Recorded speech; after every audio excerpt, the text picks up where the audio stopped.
প্রিয় দর্শক, আসসালামু আলাইকুম রহমতুল্লাহি বারাকাতু। কৃষক শ্রোতা যারা আছেন, চলে আসলাম নতুন আরেকটি ভিডিও। সেটা হচ্ছে মানে কচুর বই চাষ সম্পর্কে আজকে ওই রিলেটেড ভিডিও দেখাবো। কচুর বই কিভাবে চাষ করতে হয় আর এই চাষাবাদে লাভবান হওয়া যায় কিনা সে বিষয়ে আমি আজকে কম্পেয়ার করব।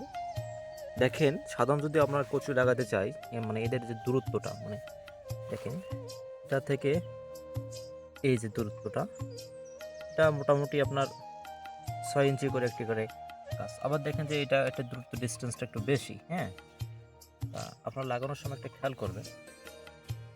আর মোটামুটি কচু চাষাবাদে সফলতা পাওয়া যায় এর একটা কারণ হচ্ছে মানে এটাতে খরচা কম আর লাভবান বেশি।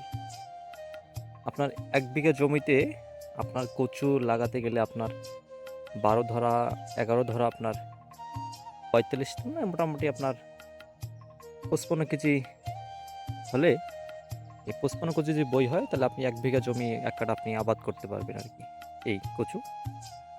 তো এটা আপনাকে সারিবদ্ধ করে দিতে হবে। যেমন আপনার সেচের জন্য যে ব্যবস্থাটা, সেটা হচ্ছে যে এই যে আপনার ড্রেন, এই সেচ থাকতে হবে।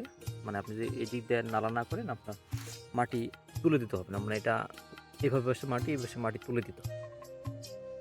আর বিষয়টা হচ্ছে এই কচু বই আপনার লাগানো থেকে যখন গাছের যে বয়সটা, এটা যখন একবারে এতটুকু থাকবে 6-7 ইঞ্চি, তখন আপনি লাঙল টেনে দেবেন। নিরন্তর পরে এই আগাছা পরিষ্কার দিয়ে একটা আপনি কি রাসায়নিক গোবর সার অথবা আপনি বিভিন্ন যে কীটনাশক যে রাসায়নিক সার আছে সেটা আপনি ব্যবহার করতে পারেন।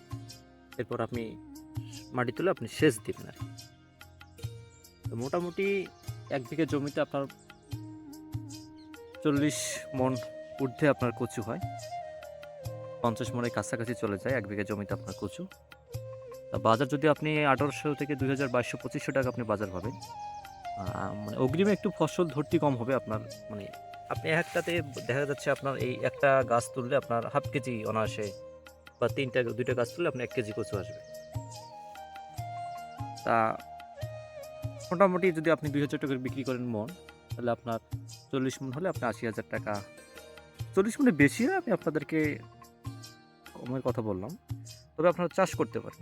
যদি ভিডিওটি আমার ভালো লাগে থাকে, আমাকে কমেন্ট করে জানান যে আপনাদের কচু চাষ কেমন হয়েছে বা আপনারা লাগিয়েছেন কিনা, এই বিষয় সম্পর্কে আমাকে জানান। আমার ভিডিও ভালো লাগে সাবস্ক্রাইব করে পাশে থাকুন। ধন্যবাদ সবাইকে।